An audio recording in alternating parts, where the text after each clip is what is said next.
modern or antique, benign or malevolent, porcelain, stuffed, articulated, or life-size. Dolls have long been a subject of fascination. This eclectic collection of diminutive tales explores the many enchanting facets of these inanimate curiosities and their secret ways. But then again, inanimate is just the assumption.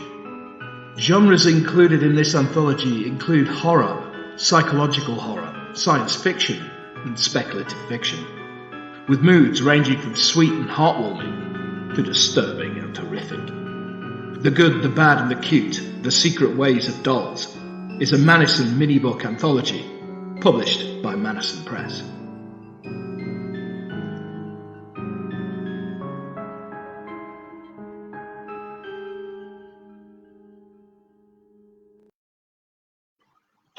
Greetings, folks. Thank you for joining us again.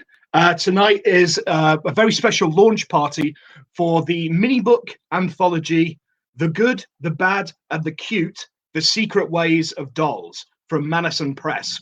And here it is. It's a really cute little book. It's it's a nice anthology. It's good size. There's some packed with stories and it fits in your sporran. I love these mini books. They're brilliant. Excellent. Yes. So tonight we will have readings from our authors.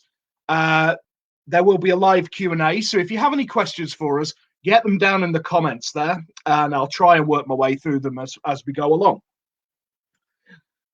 Also, if you are watching on my YouTube channel, hit subscribe and the little notification bell thing. Okay.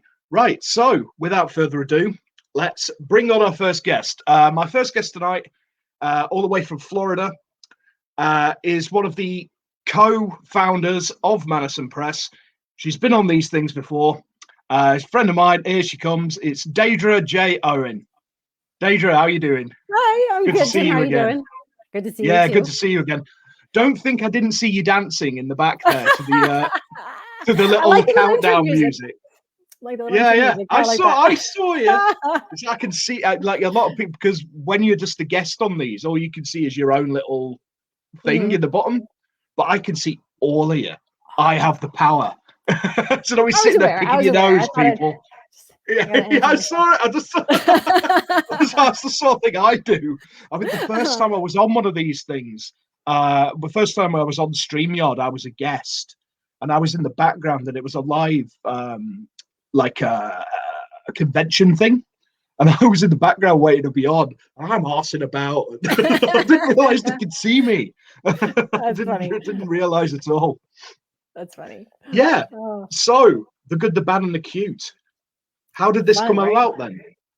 Well, we have like a little bank of all these ideas that we want to do with Mannison Press, and we have this whole of ideas for anthologies, because we had put out The Little Girl Lost and then The Little Boy Lost, the big anthologies. That's how I met a number of you. And we loved doing it, but it's a very expensive venture. We did crowdfunding for the first two.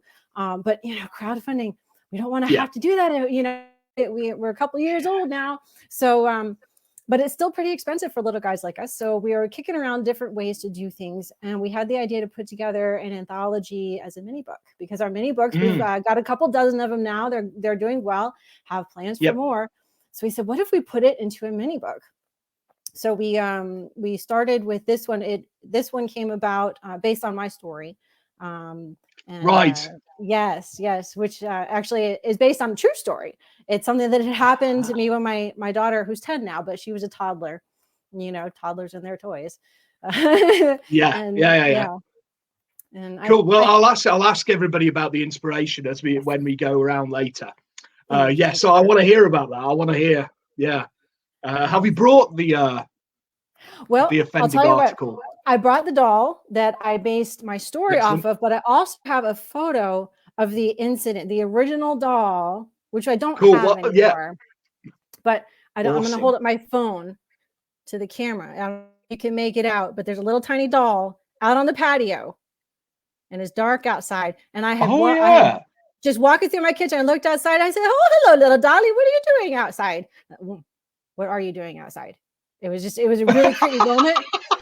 And I went down this rabbit hole of just like a mother's horror, all the horrible things of why this doll is out on the patio. And that's what I based my story on.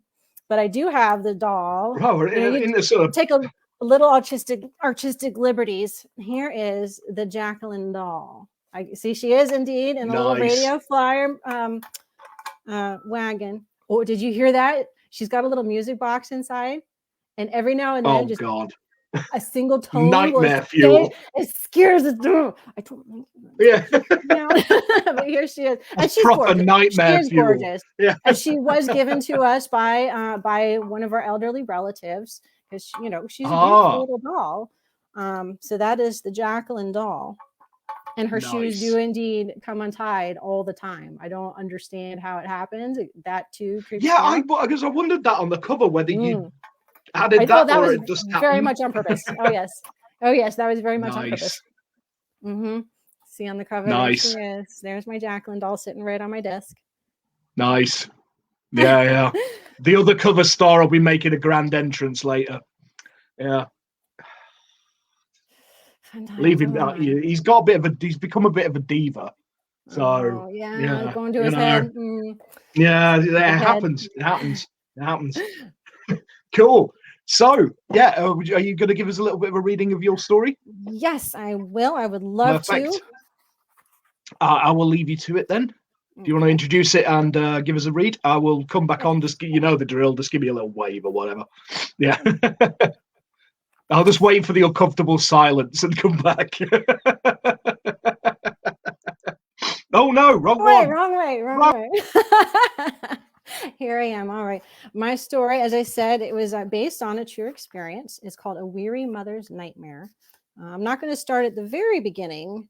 I'll pick up just a little bit in. I'm not going to read you too much, because this is, after all, a flash fiction anthology, meaning that all the stories are very short. The longest of them is just a shade over 2,000 words. So they're very short stories. So I'm only going to read you a little bit. She's lying on her back on the paving stones just outside, her lifeless eyes staring blankly up at the evening stars winking down at her from an indigo expanse. Her pale porcelain cheek lies nestled in a bed of golden curls, while her lace-trimmed dress protects her modesty. "Hello, little dolly," I say aloud. "What are you doing outside?" But as the words leave my lips, I find my fingertips have frozen to the door handle. Wait, what are you doing outside? Emmy doesn't play with Jacqueline. The antique had been a gift from my elderly aunt, who mistakenly thought I liked the dated little thing. She sits on a shelf in Emmy's room, tucked into a toy radio flyer wagon, silently observing our daily life with her dead brown eyes. We do say hello to her now and again, and retie the shoes that inexplicably come untied on their own. But Jacqueline is a tough name for 2-year-olds to say. Emmy calls her Jacket. It's flippin' adorable. I noticed that one of the dainty shoelaces on Jacket's traditional white booties has again come untied and lay strewn across the pavers. She tripped. So that's just a little snippet. Just a little nice. Snippet. Like it. Yeah. Like I said, dolls are just nightmare fuel. Indeed. It's like my mother had this really creepy Victorian one, the wax. The one with the wax face and all that. It was like, oh my God, the glass eyes just follow you. I know. It's just like, stop looking at me, you creepy doll. I gotta turn her. She's staring at me, talking about her. And she sings to me, and now she sings to me. Protest. Nice. I love it. We've got a few. We've had a few people turn up already. Deborah Groom says loves the title. Yeah. Oh, thank you. It is a great title. The Good, the Bad, and the Cute. It's brilliant. That brings us on to a friend of mine, Mr. Kurt Wilde. Pleased to see you, mate. Says, is Tim the good, the bad, or the cute? I will let the audience decide that one at the end of it. Definitely not the good, anyway. Excellent. Okay then, Deidre. Thanks for that. That was good reading as ever. And I will see you soon. I'll bring my next guest on. Right, yeah. My next guest this evening is oh God, it's all randomly reshuffled itself. Where's he gone? Oh, there he is. Sorry, it's going so well. My next guest this evening is Mr. Connor Kuntz. Hello, mate. Hello, Tim. How you doing? Oh, good, mate. Good to see you again. Good to see you. I'm glad to be back. This is excellent. Yeah. You got your Pikachu in the background again. As always, he keeps me motivated. So he's I've still not got my Cthulhu chew. I need my Cthulhu chew. You gotta get it. I need it. Complete the decor behind you. That's exactly. With all my octopus friends and all the rest of it. For the people who don't have a clue what the hell we're talking about, Connor has done one of my After Hours series, and we were discussing his Pikachu and the fact that I'd seen a meme of somebody had made a Pikachu with tentacle mouth, called it Cthulhu Chew, and I thought it was like the best thing ever because it is. so how are things going over there then, mate? Oh, they're going great, fantastic. Just writing away and reading lots and just trying to take one day at a time. That's all we can do. How things down in definitely. I wish more people would have that philosophy. Just take one every day as it comes, man. It'll be fine. Exactly. Don't stress about what happens down the road. Just make sure you're okay. Don't overthink things. That's some good advice there, mate. That's a big thing. Yeah, don't do that. Yeah. So, do you want to tell me a little bit your story? What's it called? Yeah. So my story is called The Deal, and as the title suggests, it's about a deal that a gentleman makes. And some creepy things happen. I don't want to give away too much. Obviously. No. But I just think it's a neat little story. Sort of wrote itself. So I love it when that happens. I know you get on a roll, and it's just next thing you know, you're done. Just happens. It's almost like that automatic writing stuff in it. It just kind of like just falls out of you. It's great. All right, nice one, mate. Right, so I'm going to do Connor's reading for him. Cool. And we're picking it up right from the beginning. All right, mate, I'll bring you back on when I've done it. Sounds good. Cool. Okay, yeah, so this is a snippet from Connor's story, The Deal. That's all I have to do. Alan shifted forward in his chair as if leaning closer would change what he'd just heard. Correct, Alan, Mr. Crane confirmed as he flipped through the pages of Evelyn's will. That's all there is to it. Your grandmother left explicit instructions here that you are left the sum of $100,000, only to be received if you take the doll with you. Alan knew which doll it was. How could he forget? It was the strangest thing he had ever seen. Normally, dolls were made of cloth or porcelain, but this one was a grotesque combination of the two. The doll was naked. It always had been as long as he could remember. The torso was milk-white porcelain, with 4 hideously lumpy cloth arms and legs, as black as night, that felt like they were stuffed with steel wool. On the end of each limb were tiny porcelain hands and feet, fingers splayed like the doll was waving goodbye while you ran away in fear. The head creeped Alan out the most, sent shivers down his spine. It was the reason he would always turn the doll to face the wall while he was at his grandmother's house. The head was devoid of hair, home to a twisted smile and a pair of badly glued eyelashes that sat askew just above the eyes. The eyes themselves were lidless.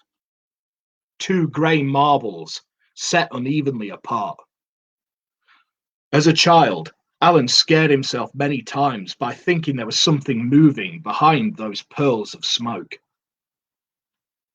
As he pictured it in his mind, the doll materialized from behind Mr. Crane's desk. Alan leaned back with unease, but he pushed the feeling away and focused on the money that sat in front of him instead. This is life-changing money, Alan. If I were you, I wouldn't hesitate to accept the deal. What's with this doll, anyway? The rest of her collection was donated to the church. Why offer you this one? Mr. Crane realized that his tone had become unprofessional. He instantly collected himself and added, "If you don't mind me asking." Alan paused for a moment and thought about his grandmother, about the things she used to say or make him do that he didn't like. How she used to punish him, only him, when his cousins caused trouble. He felt that she didn't like him at all. But as Alan grew up, he realized that there really was no answer as to why. He shrugged the question off. Evelyn had just been a mean old lady. There's no question that this money would go a long way. Alan stared down at the doll and imagined what he could do with the money. Pay off his debts, maybe go on a much-needed vacation. He could always just take the money and ditch the doll somewhere. Problem solved. Alan bit his lip, exhaled and decided, do I need to sign anything? 15 minutes later, Alan got into his car and tossed the horrid doll onto his passenger seat. The doll landed face down and bounced, slamming into the door handle with an audible crack. Alan cursed the fragility of porcelain and hoped there was no mess to clean up. He grabbed the doll, turned it over. He was met with a razor-thin crack along the lips that extended halfway up each cheek. The crack combined with the creepy smile made the mouth look like it was slightly open, ready to curse his name. In his grandmother's voice, like a ventriloquist dummy from hell. Alan dropped the doll back onto the seat without regard for further damage. He patted his front pocket where his check sat and ripped out of the parking lot. Okay, we fumbled that a little bit, but never mind. Bring Connor back on. Hello, mate. Yep, there you go.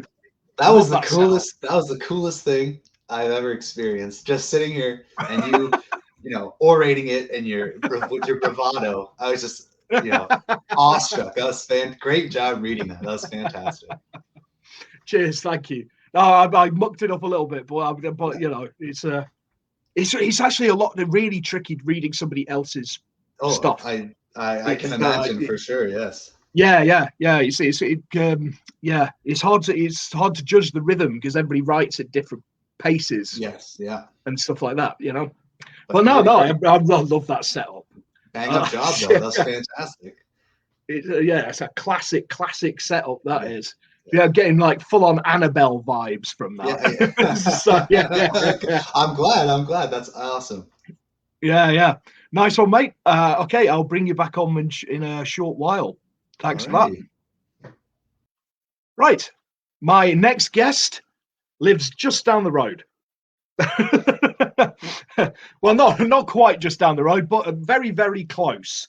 I believe he lives in Burgess Hill. Bring it on. Another guest, Mr. Gary Power. Hello, mate. Hey. Oh, let's get into the middle. Yeah. All right. Yeah. Hey there. Yeah. And we have yet to have a pint or two or so. Yeah, well, it's been lockdown, hasn't it? Yeah. Now we're open. We'll do it. Yeah. Cheers to you. No. Yeah. I'm good. Yeah. It's another virtual pint, mate. It's lemonade. Yeah. Yeah, of course it is. Right. Yeah. I've got to say, I love the poster. Yeah. Can you say? Oh, I'll do a little. There we go. Yeah, there we go. Yeah. That's for his Mannison Minibook. Yeah, it is. Thanks to Mannison. Thanks to wonderful Mannison Press. Yeah. Excellent. Yeah. Wonderful. Yeah, so I noticed you've been getting some good reviews on that and stuff. I have. Yeah, I'm really pleased with the feedback. Couldn't go better, and it seems to be selling well. Haven't quite got the Rolls Royce yet, but you never know. It might be. No. Give it time. Give it time, all mate. Right. Give it time. I believe you. I believe you. Yeah. Yeah, excellent. So your story. I'll ask you about your influences because I believe there is a bit of a tale behind it. There is definitely. It's very strange. I was very flattered and honoured to be asked, to sort of contribute to this. Because as was I, to be honest. Yeah, and it coincided with we did a visit to the Ettington Park Hotel, which might not mean much to some people, but it's the exterior shots for The Haunting, the 1963 best classic movie. Yes. Yeah. And it's just amazing. You drive up to it and you just feel like it just needs to be in black and white. It's just a bit its color. But it was so it was actually written well, I stayed there, and a bit of revising, but what's interesting too, this is the good, the bad, the good, the bad, and the cute. This is definitely the bad too. So I don't know what influences I got there, but they weren't particularly good ones. But I think it makes a better story. So yeah. Excellent. All right then, mate.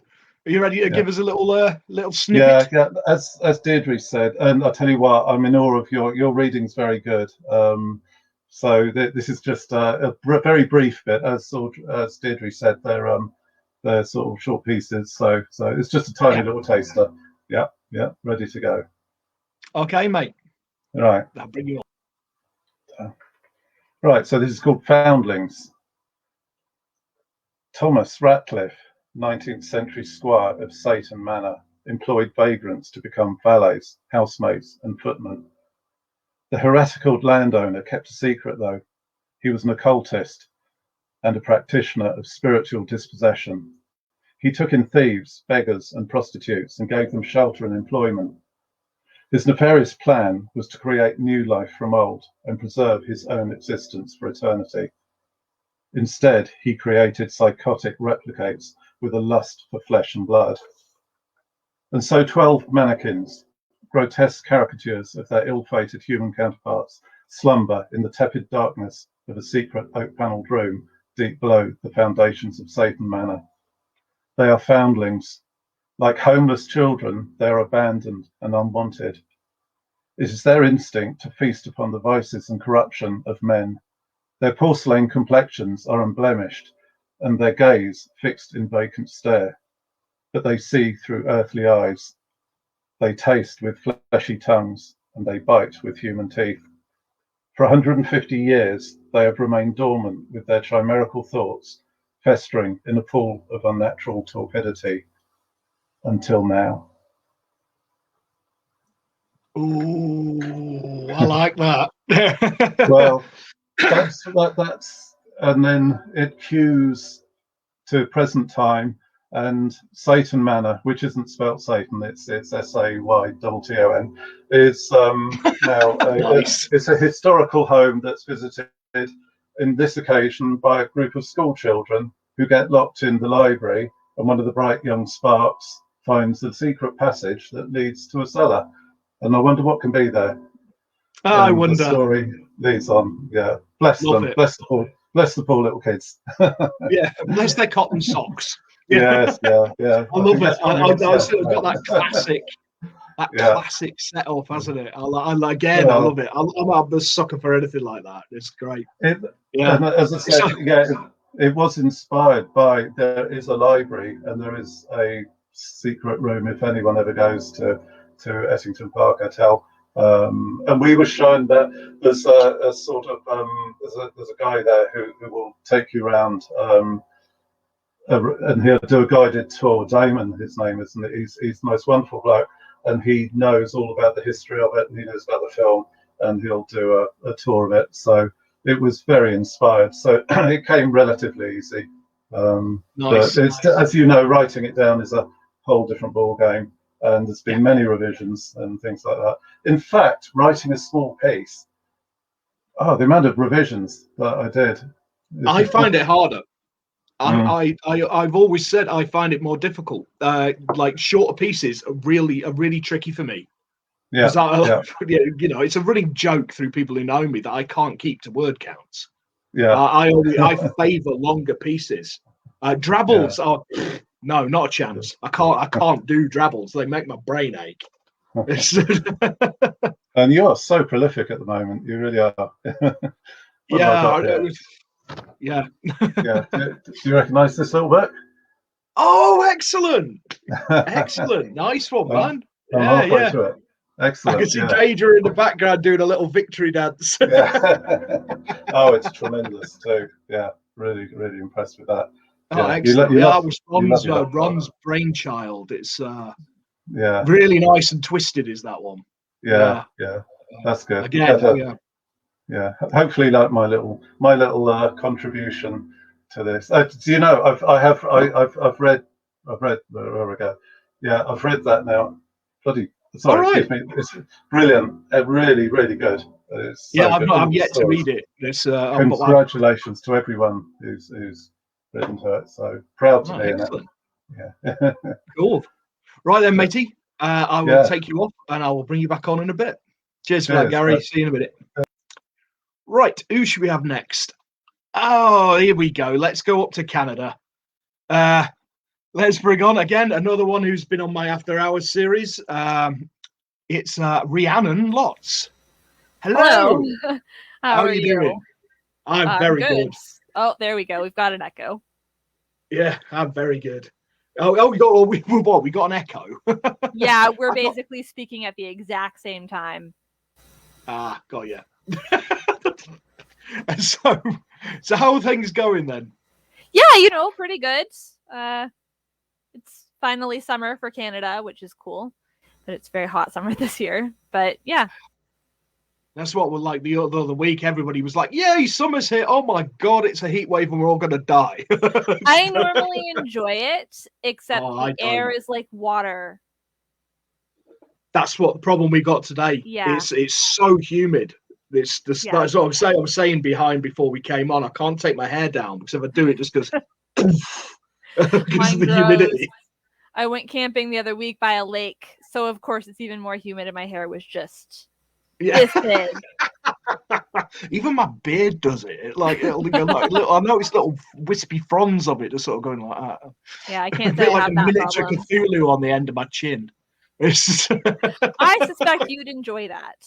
I would actually. Yeah, I think that'd be a cool look. I could pull that off. I think you've invented a new form of beard styling. I like it. So then, your story. Yes. What's it about? So it's called Rattenfänger. So I noticed the title and I was like, ooh. Yeah. So it's German for rat catcher. Yeah. And it is based on an old German story, myth, bit of lore. I don't want to say too much. I'm sure by the name Ratcatcher, most people probably have figured it out anyways. But for anyone going in the right direction, I think. Right. Yeah. I don't necessarily want to spell it out for them because it does make it clear in the story, but most people can guess. So yeah, I based it off of a bit of German lore and went from there. Because you do like your myths and lore. I do. Almost everything I write is based off of myths. Yeah. So on this one, I've not seen it done too often. It's not like the Greek myths where everyone who's anyone has done them, including myself. So I wanted to do something a little bit different for this one. Excellent. Right. So I will leave you to it and I will come back on in a minute. All right. Sounds good. Right. Okay. So like a couple of my fellow authors, I'm not starting at the beginning. I'm going to start in the middle. And this is Rattenfänger. 1304 AD. Bruise-like clouds gathered during the night while the town slumbered. Just before dawn, the sky split open and great sheets of water poured down, turning the streets to muck. The garlands festooning every house drooped soggily. Bleary-eyed and bundled thickly in woolen layers, the townspeople emerged tentatively from their homes, eyeing the fat droplets with distaste. A celebration had been planned, but the rain made the comforting call of cozy fireplaces all the more alluring. Nonetheless, a few daring souls stepped over their thresholds and into the wet streets. The rain slowed to a gentle mist, and others joined in until the streets were crowded. Despite the throng, the only sounds to be heard were those of the squelching mud and the whistling wind. The eyes of the townspeople couldn't help but notice 3 homes with black X's freshly marked on their doors, indicating houses in mourning. Not a single family was untouched by the grief that now hung heavily over those 3 houses, a fact belied by what every townsperson carried. Small stuffed toys in the shape of rats were clutched in hands, tucked in pockets, and nestled in rucksacks, a reminder of what they had lost. The gathering space was on the edge of town in the open air. Tables and chairs placed the night before were sodden. Water grayed the cotton cloths on the tables, the plates and mugs set out overflowed, and the festive centerpieces were wind-disheveled. Nevertheless, the townspeople dutifully took their places, sitting on wooden chairs that immediately soaked them through. All eyes stared out at a field beyond the gathering space without actually seeing it. Once, that field was bountiful with golden wheat. Children ran among the stalks, playing make-believe. Now the field was bald, without even stubble to remind the villagers that it once contained so much life. A fence grown from thorny brambles hemmed the land in, and tall guard towers loomed over it, keeping constant watch over the field. The townspeople erected the fence and the towers to protect, but their efforts were in vain. There was nothing left to protect. The children were gone. A throat clearing at the head of the gathering called attention to a village elder. The celebration was beginning. Nice. Thank you. Nice. Very well done. Yeah. I totally should have had you read it because hot damn. You have the energy for readings, but found that out a little too late. Next time, man. Yeah, it's called lots of coffee in the afternoon, followed by beer. You're right. I should have had beer. Yeah, it's my secret formula for when I do them online readings and things like that. It's like coffee up in the afternoon and then get on the beer. Plenty of energy then. You should write a book on public speaking. I could be. Oh yeah. I get it. And there's actually a lot of money to be made in that, isn't there? There is. Yeah. And I think you have a method that everyone's going to like. Yeah, I think so. that practice. Forget that. Just coffee and beer, guys. Practice, whatever. Exactly. just like Connor's story. I knew vaguely where I was starting, and I knew vaguely where I was ending. Just do it. The more you think about it, I think the more you think about it, the worse you do it. Yeah, it's true. You start to overthink it, and then the second you start thinking, you're not actually focusing on what you're doing anymore. Yeah, definitely. No, it's a great concept. So I always like how you use mythology and stuff like that. Yeah. So yeah, cool. I will see you in a bit. Sounds good. I will bring on my last guest is from California, and it's Rachel Nussbaum. Did I say your name right? Sorry, I didn't ask.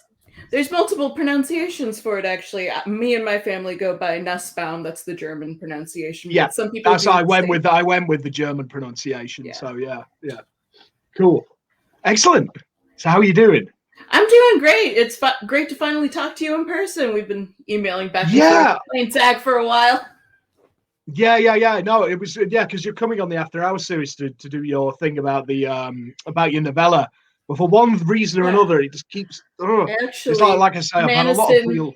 Got me the proof. It's not ready. Proof copy. Don't look, but look. I love proof copies. It's like they're special, aren't they? It's like everybody can buy a real one. I've got a not real one.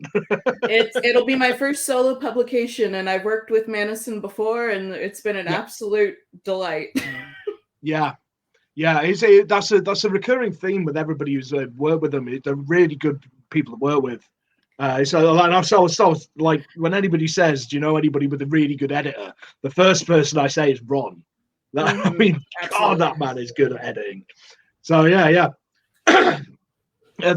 Cool. So when does that actually come out then, your novella? That'll come out on August 11th. Right. Well, we'll definitely do it before that. It's still a week. It's fine. Yeah, so we got a week. It'll be fine. Week and a half. Yeah, it'll be fine. Cool. So So your story. Do you know about my story? No, I don't. No. I feel like I wrote the mean one.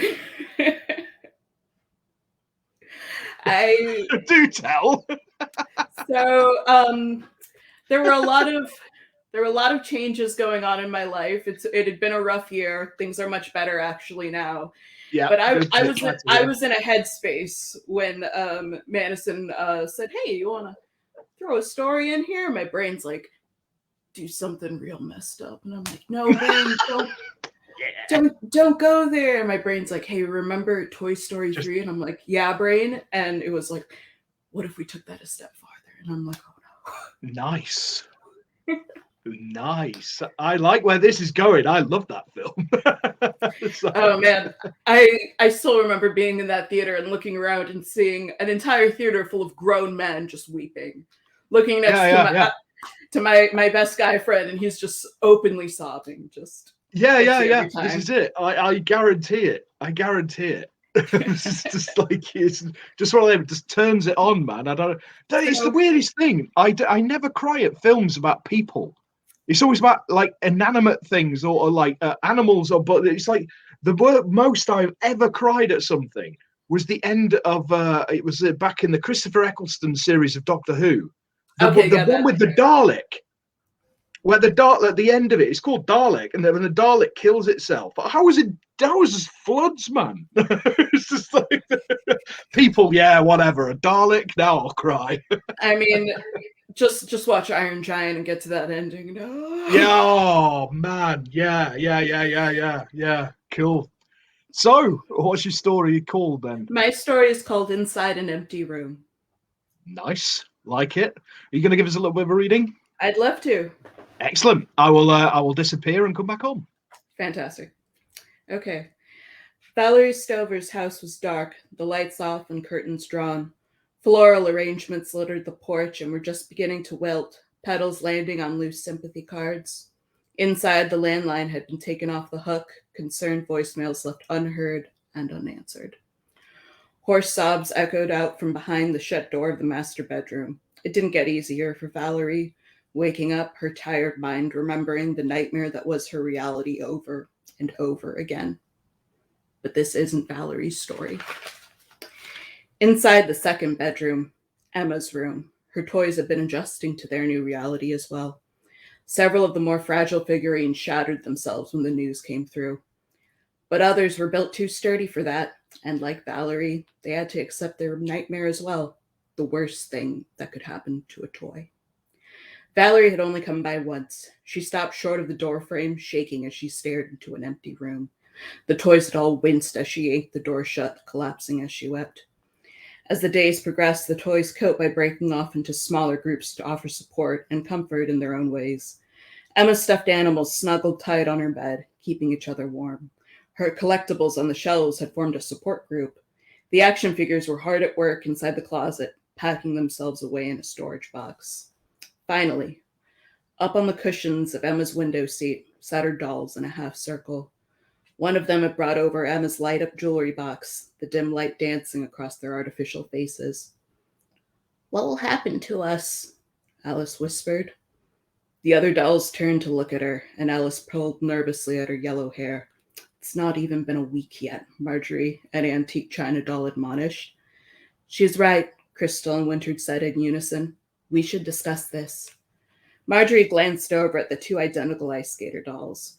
One had been a Christmas present from Valerie, the other Emma's grandmother, who hadn't realized it had already been crossed off the list. Emma had been delighted and declared that they were twins. In reality, they behaved more as one person in two bodies. "It never hurt to talk," Violet, Emma's final doll, said, clinging tight to her purring felt cat. Outnumbered, Marjorie lifted her chipped porcelain fingers, gesturing for the others to speak. "Sometimes we wondered what would happen when Emma outgrew dolls," Crystal and Winter said. "It seemed so far away." "What usually happens when a child doesn't need their dolls anymore?" Alice asked. Nah, that's nice and creepy. I like that. Yeah, good voice on that. I like that. Can you tell I'm an ex-theater brat? Yeah. Oh, nice. Well done. No, if you actually saw the trailer for Bitterlands, that voice is me, the one singing the song. Is it? Duncan, Duncan tweaked it a tiny bit, but yeah, that was me. Oh, brilliant. Oh, that's excellent. Yeah, no, great. Excellent. Yeah. Michelle says when we were talking what you were saying earlier, always take it a step further.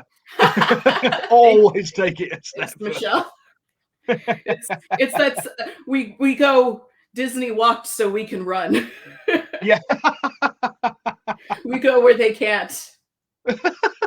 Jason Owen says, Tim, you've got issues. I think he's on about the Dalek. Jason again says, dude, you wrote the dark side of Toy Story.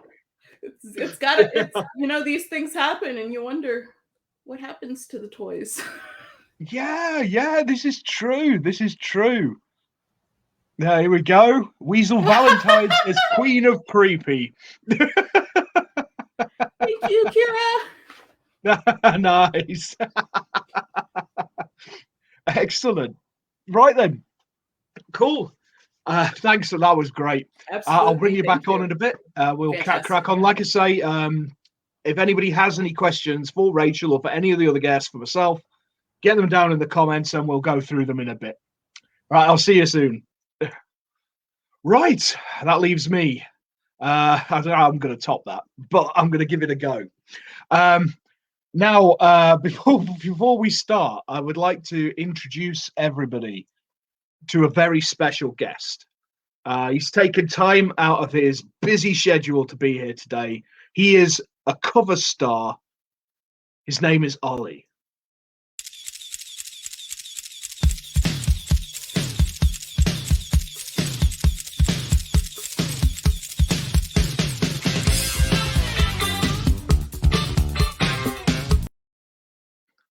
Here he is. Here's Ollie. Wave a tentacle, Ollie. There you go. Yeah, here he is. He is the inspiration for this story. The story is named after him. And as you can all see, he is on the front. Deidre contacted me and said, you based it, because I sent them a picture of him. They were like, you know that octopus? Can you take some pictures of him? I was like, yeah, I'll do a photo shoot. He'll be like a supermodel. So yeah, I spent like ages trying to get the right light. It's just like, dude, just take the picture, man. So there you go. Right. So sorry about that. Right. Okay. So I'm going to read you a little bit from my story. It's called Ollie. Somnambulism is relatively common in children of Sam's age, especially those with an inquisitive mind. If Helen had £1 for every time their doctor had told her this, she could have paid the mortgage off twice already. It's nothing to worry about. He'll soon grow out of it, they would say before dismissing her from their surgeries with a blasé wave of the hand. Despite their assurances, Helen couldn't help being possessed of a deep unease at her son's condition. It wasn't the sleepwalking that was the issue. It was what he did while sleepwalking that caused concern. As far as she could recollect, Sam's nocturnal wanderings had begun shortly after a family outing to the Blue Reef Aquarium in Newquay. Sam had been instantly drawn to the Finding Nemo tank, while his younger sister, Sally, had been captivated by the giant Pacific octopus. As they left, the two siblings were given free choice in the gift shop of one stuffed sea creature each. Sam had plumped for a large, fluffy clownfish, while Sally had fallen in love with a red octopus the size of an adult's thumb, that she quickly named Ollie. Following the drive home, Dave had stuffed the children with fish cakes and chips, chased with bowls of stupidly expensive ice cream. Once the food had worked its soporific magic on the pair, Helen put them both to bed and snuggled up with Dave on the sofa. 2 hours later, all hell broke loose as a noise like an air raid siren erupted from Sally's bedroom. "I can't find Ollie!" Sally had wailed as Helen crashed through the door. "He was on my pillow! Now he's gone!" The 5-year-old was inconsolable. Since purchasing the minute cephalopod, she hadn't let it out of her grasp. Her face lit up every time she peered into its little beady black eyes and played with its tiny tentacles. Dave and Helen looked under the bed, behind the bedside table, in the wardrobe, everywhere. By the time they had finished, Sally had sobbed herself back to sleep. Completely bewildered, Helen's mind started to race. What if she swallowed it? Dave smiled and stroked her hair. "I'm sure it'll turn up in the morning. It has to be in here somewhere." "Yeah, you're right. Let's go back to bed." Thump. The sound of something hitting the floor in an adjacent room gave them both a start. "What now?" Dave sighed. Well, it was you that wanted 2 of them, Helen chuckled. Come on, let's see what nightmare awaits behind door number 2. And I'm going to leave you there. Okay, so what I'm going to do now is I'm going to bring everybody back. So here we go. Welcome back, Deidre and Connor and Gary, Rhiannon and Rachel. Hello, people. Right. We're all in the same room. This could be entertaining. Right, so what we'll do, like I say, while we're waiting for some questions to come in, the first thing we'll do is we will. Oh, hang on, there was something popped up earlier that I have to put to the group first as a question. Where's it gone? There we go. Deborah asks, if Pikachu were to fight Tim's squids, who would win? There you go. We'll go around. Deidre, who do you reckon would win? I don't know a whole lot about Pikachu, but I'm gonna go for your squids. Yeah, Connor. I think Pikachu put up a good fight, but I think your squids have him outmatched. Yeah. Gary. I sort of hope squid wins. Really, I'm sorry, Pikachu, but got my vote. Yo, it's got to be the squids. You have so many of them that they're just going to overpower Pikachu. Exactly. You see, strength in numbers. Rachel. Yeah. Yo, basic Pikachu electric type. Electric type strong against water. Yeah, but I have hundreds of squids. It doesn't matter. The electricity is stronger than the water type. They have the advantage. I mean, she is right, technically. She is, technically. But before he gets out of that stupid little ball, it'd get a tentacle wrapped around it, wouldn't it? Game over, Pikachu.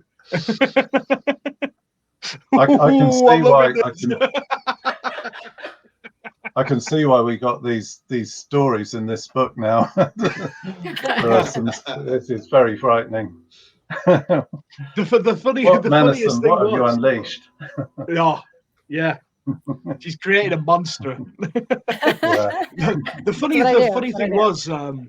funniest thing I spotted when you first sent the list of the stories in it was for the people at home. We have Piers Anthony has a story in this, and his story is called Octo, and I was like, did he write a story about a stuffed octopus as well? That's what I thought too. That's awesome. Absolute coincidence, but it was wonderful. And we put you guys back to back. Yeah. No, I noticed. Yeah, I was really pleased about that in a weird way. And aren't they sort of like the different ends of the spectrum? His is kind of warm and fluffy, and mine isn't. He was the antithesis. Octo is the antithesis of Ollie. Basically. Nice. Yeah. Nice. Can I just say that, I wrote mine in the, this Hill House. It's not Ettington Hotel. It's Hill House. And we did actually take a Ouija board and did a seance at about 2 a.m. Yeah, I know. Yeah, we did try it. Nothing happened, but the story came the next morning. So, there you go. These things don't happen immediately. The chandelier didn't fall down and nothing walked through the walls. But I asked for the most haunted room as well. So it was a great spirits experience. Left behind ideas. On a similar page, do you guys know about the booming industry of haunted dolls that are sold on eBay? No. Really? It is massive. It got really popular because of a certain podcast. My brother and me, they started covering it. But you can go on eBay, type in haunted doll, you will get hundreds of pages of people being like, I live next to a cemetery, or like, I've gotten these dolls in my travels, and you can just That's amazing. I need to go find some haunted dolls. Yeah. Some of them look bonkers. Some of them are just Excellent. Oh, I'm gonna look that up. I'm just trying to think. I should do that. We go around charity shops and just, It's like there's probably something in this doll. Yeah. I mean, you think about it. We have a doll hospital in Burgess Hill, actually, and it's a very creepy one to look in. It's been the same for years and years, but they've got all body parts of dolls in the windows, but it just doesn't look right. But it does look right. Wow. It's great. Yeah, that could have been a story. That's cool. Whereabouts is that then? It's not far from. It's about a half a mile from here. It's just off Junction Road in. Oh right, Hill. yeah. Yeah, at the end of it. Yeah. Oh, yeah. Do you know Burgess Hill? Yeah, of course you do. Probably. I'll take a picture. You've gone. Yeah. I'll take a picture. Yeah. Show me. Yeah. I'll have to go another. Yeah. Next time I go through Burgess Hill, I'll have to go on an expedition. Tim, come specially. We'll go for a pint. Oh yeah, no, I'm doing that anyway. But yeah, cool. Yeah. Right then, so we actually have a question for the first one, and this is a good one. This is a good one to start with. Mr. Wild, Mr. Kurt says, what type of toy would each author be and why? Surely a Funko Pop would be the worst, as they only have 2 points of articulation. So yeah, if you were a toy, why and what? We'll go round. So Deidre, you're up. Well, just off the top of my head, I say I would be the little ballerina toy box. But I'm more than I appear. At first glance, I look like the little sweet ballerina. But if you get in real close, the printed face is off just a little bit, right? Ah, nice. Near just a bit. My fingers are chipped. Nice. I'm looking at you. I'm more than I appear. And my music box is just slightly out of tune. Just enough. Nice. To really unsettle you. How's that? I like it. I like it. Yeah, that's great. Yeah. Connor? That was a great one. Let's see. I mean, I feel like I'd have to think really in depth about this, but I think I would say I would be a Power Ranger action figure. Hey! And if I had to go, I used to watch that show growing up all the time, and nice. It'd be awesome just to kick monster butt and just hang out with your friends all day. So I'll take it. Yeah, I like it. Yeah. Gary? I'll be Wonder Woman, because you have to try everything once. Wonder Woman, nice. You get the lasso of truth as well, don't you? Yeah. I might enjoy it too much. You never know. Wonder Woman. Okay, Rhi. Oh God. Okay, probably a Rock'em Sock'em Robot set.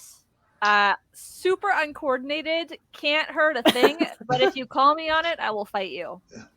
Nice. I like it. Love it. I like it. That's awesome. I like it. Rachel, you're gotta have something here. I'm definitely like a handmade stuffy or plushie. Or actually, do you guys know Ooh, props. And we've lost. Sorry. No, I'm here. Yeah. I'm right here. Oh, yeah, she's there. We can hear her. Voices. Yeah, it's all good. There we go. Right here. Amigurumis. They're crocheted dolls. I love it. That's neat. Aren't they cute? Yeah. I'm one of these guys. Awesome. Why did you send me pictures of that? Oh my word. It's creepy. Love it. Hi, mad. Yeah. Now I've gone all through it. I'd probably be a transformer because I'm needlessly complex and easily broken. There you go. And that sounded more like something on Blind Date, didn't it? And I click when I move. What do you convert into? An octopus. A robotic. Of course. Yeah, You're from Beast Wars. You know.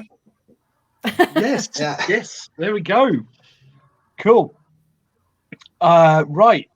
Okay. So here's a question from Jason. Serious question now. Here we go. What's the worst nightmare you've ever had? Right. Again, should we go the other way around this time? I'll start. It's hard to say because I actually enjoy my nightmares. I enjoy nightmares. I like them. Yeah, because I mean, I'm a weird person.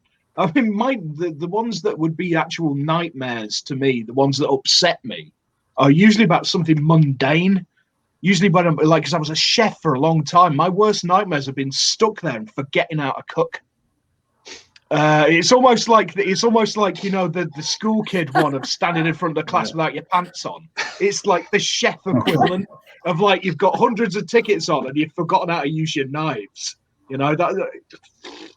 Right, Rachel. I mean, this is going to be good, isn't it? No, it's twofold because I was in college for so long that I just always have this reoccurring dream that there's some horrid math class or science class I haven't been in all semester long, and now I've got to 40 assignments that are math due, and so either mundane or interesting weird stuff. I definitely remember my coolest nightmare was this massive elder god or just towering over the city, and it was so big it just stretched up into the cosmos essentially, and it it said something in this booming language, and its skin started falling off in armor plating. All this its armored scales started shedding off all around the city, and it started mutating creatures. And I remember just walking by this, there was a goat hunched on the side of the road, and it had split off multiple faces. And then I dreamed my sister brought home a kitten that had been mutated by it. And I'm like, oh, don't touch it. Don't touch that mutant kitten. And she's like, but it needs help. And it had 5 faces. And it's like, that's awesome. And why isn't this a story yet? Yeah. Yeah. You need to write that. I would buy that. No. That's the sort of thing I read. That's the sort of thing I write. that one's coming. That's turning into a story, but oh, nice. Yeah, really dark one. Well, because that's the thing with my nightmares. A lot of them do become stories. I mean, I do get most, I'd say a good sort of 80 to 90% of my story ideas off from dreams. Because I know you're the same, aren't you, Deidre, with that? Because you did an entire book, didn't you? Several of my stories have come from dreams. Yeah. Oh, yeah. Right, we'll move on to Rhiannon. The nightmare. So the problem is I don't often remember my dreams. Yeah. So I have this really vague feeling of having this nightmare that I kept waking up from too, but also every time I go back to sleep, it would come back. But all I remember are these dark monsters, and they were the scariest thing I could conjure up in my sleep, and I have no idea what they look like now, but they were constantly chasing me, but would catch and smother me. So I guess it's something along the lines of being smothered, where I would continuously wake up from it, go back to sleep, and be smothered again. That's almost like the sleep paralysis thing, isn't it? With the breathing, sleep apnea. Sort of thing. Yeah. No, because I don't get anything like that, but my partner does, and it's I can't imagine that. You can't breathe and stuff. It's that's horrible. Yeah, it's just weird that you can't escape it when you go back to sleep. Normally, you have another dream, but no, I kept going back to sleep, and it's like, oh, welcome back. Oh God. Yeah. Nice. Right, just before we move on, Kurt says Cthulhuzilla, obviously at Rachel's story.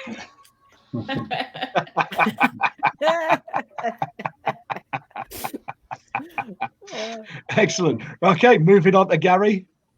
Yeah, I'm with you, Tim. I love nightmares. I go to sleep thinking, please let me have the most terrifying. I want to wake up in a sweat, terrified. There's no specific nightmare, but I still find attics, probably in old buildings, but I find attics, unseen evil in attics, being abandoned or stuck in an attic or a top. Do you remember the film Dot Rec, when they work their way up the top and they get and I think it's in night vision. And that's actually one of the creepiest. I found that really creepy. That's one of the few films that really did creep me the hell out. It was just like that was. Did you ever see the remake? Yeah, Quarantine. That was awful. Yeah. It was like they missed the entire point of it. Yeah, no, that's one of the creepiest bits from the film. But as you said, it's weird, isn't it? Because they should be terrifying. And if I wake up, I had the most terrible nightmare. It was great. Wonderful. Where's my notebook? Yeah, Mannison, you're getting this. Yeah.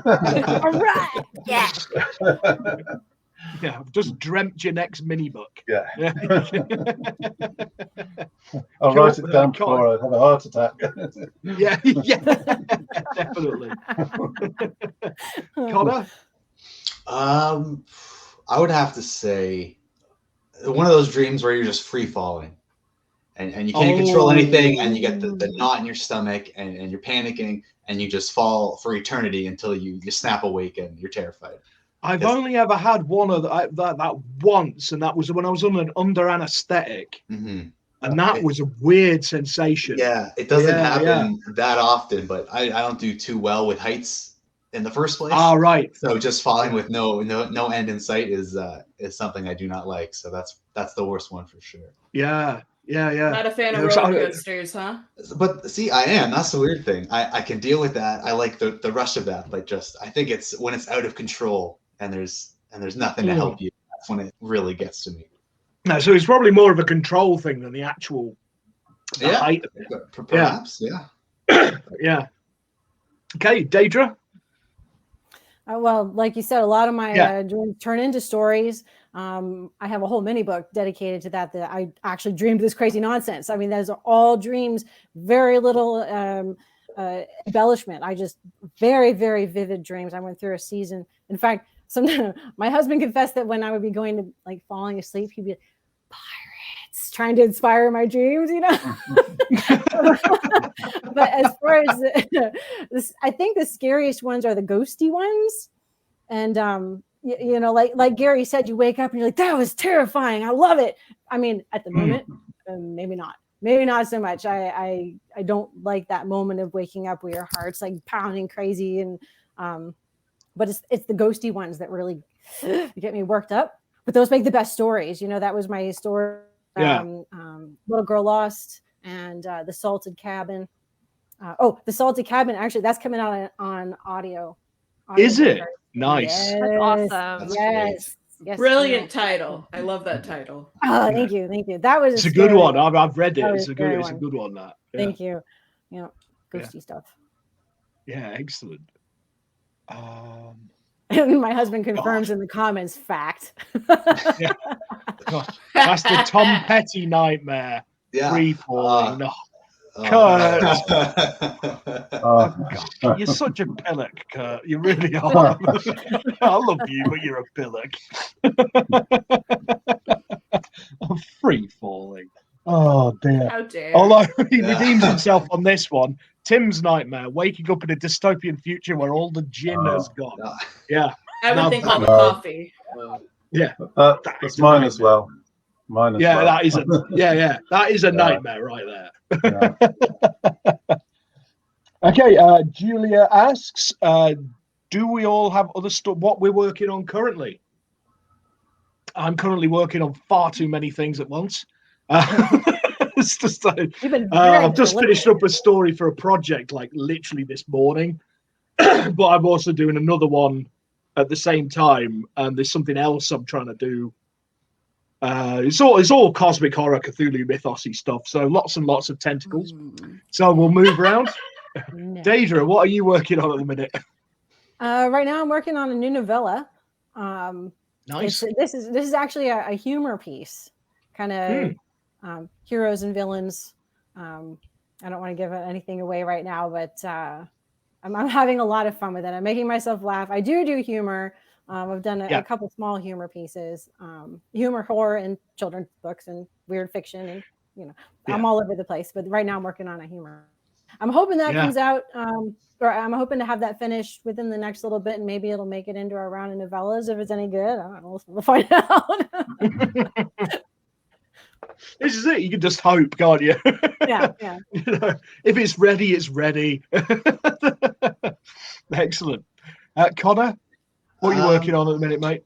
Right now, I am working on a horror novel. Ooh. Draft 3 or 4. I've lost count at this point. A lot of words going on. But essentially, the theme is, the question I imagine all of you have been asked is, what would you do for X amount of money? Would you run down the street naked for $10,000? So it's sort of a dark twist on that includes, for every dollar someone spends, a random person around the world dies. So it's sort of a moral story about, do I do it or do I not do it? And things get pretty crazy. Nice. The thing is that, like, most British people would get naked for a pint. I know I've done. So you guys would be totally safe then. Keep going. Yeah, no problem. Here I go. This is a family show, Gary. Oh, no, it's not. All right, okay, then, Gary, over to you, mate. Well, yeah, I mean, I'm pulling together published story. I'd like to get a collection together, but I'm working on. I do have a completed novel. I've got 2 novels completed. Strange World, a little bit weird, a little bit horror. Modern day. I've had them ready for a while, but I'm just redrafting. But I've just got to feel right before I try and put them out there. But they're pretty much ready to go. So there's that. And I'm working on a novella. So I stay up till about 3 a.m. It's terrible. I don't sleep. Who needs it? Yeah, a few things. Yeah, I'd love to get a collection together though. That'd be good. Yeah, excellent. Rhiannon, over to you.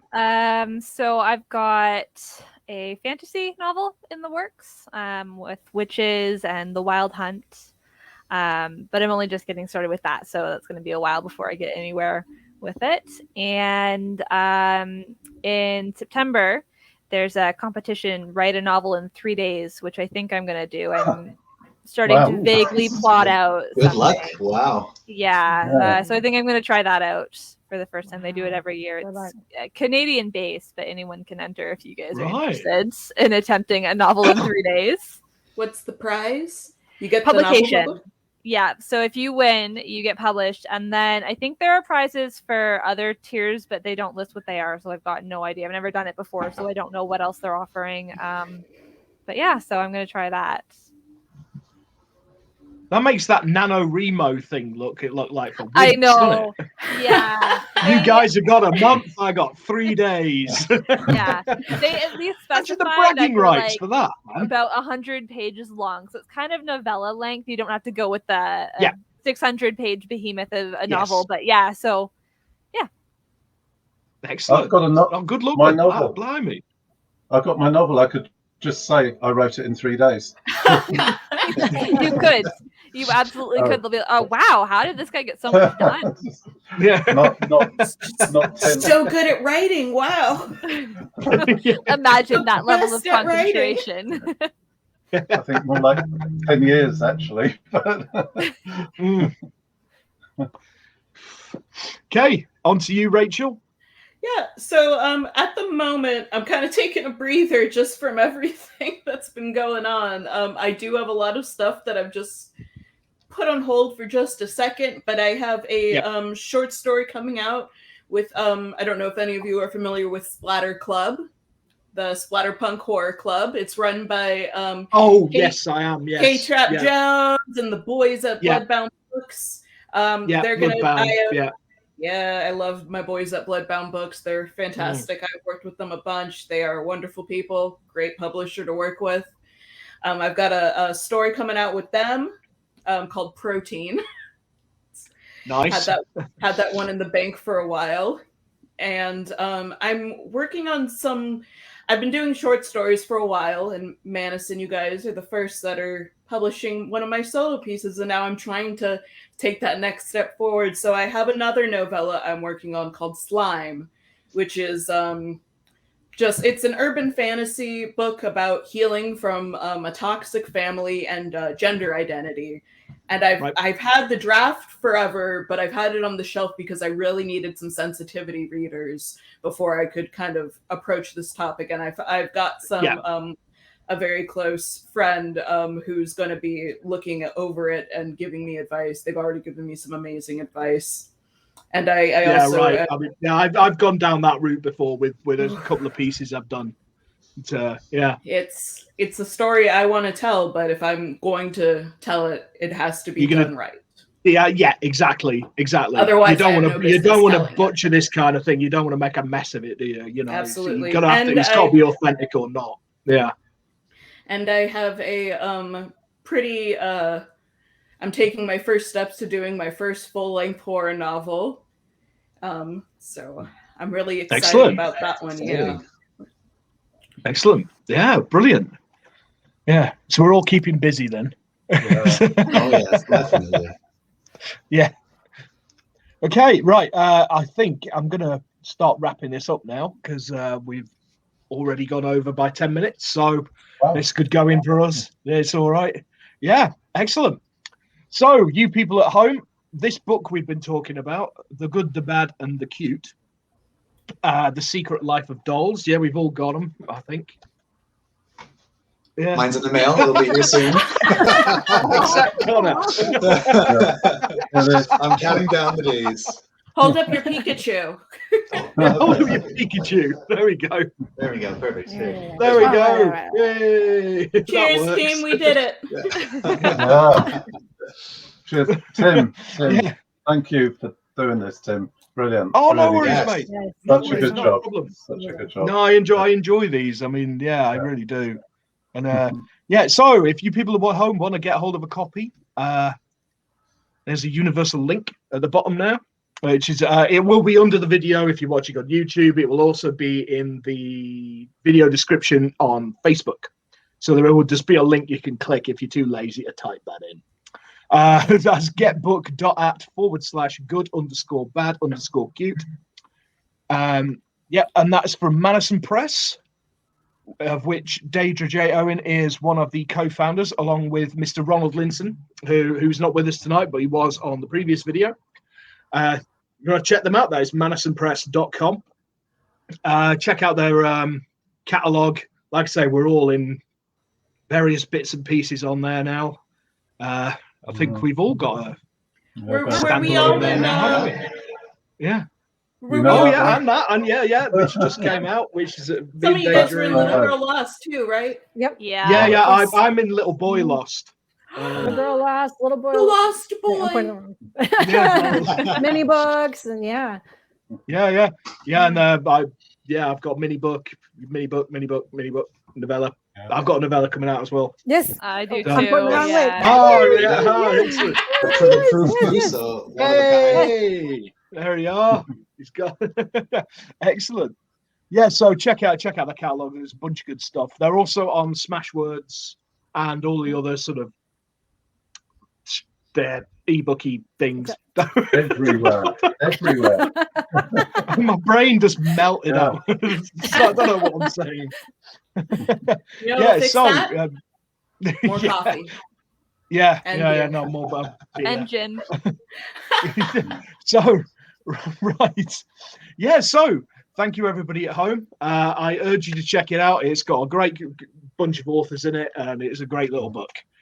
So thank you, Rachel, Rhiannon, thank you so much. Gary, Connor, Deidre, and thank you from me.